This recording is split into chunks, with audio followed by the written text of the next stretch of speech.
At some point, I don't know exactly how it happened, but something called associative nesting started taking place.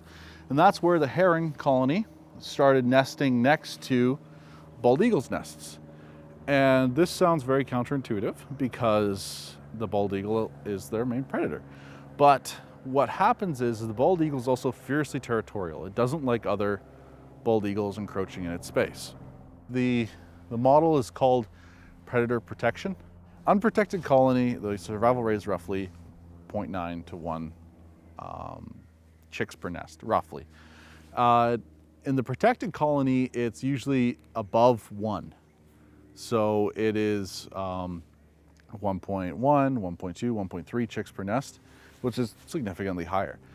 I like to call it the mafia model or mafia scheme because it's basically what's going on. Well, you're not offering your own chicks, you're offering your neighbors. That's the whole plan about it. So it's a dangerous game. And you're really hoping that it's not your own offspring.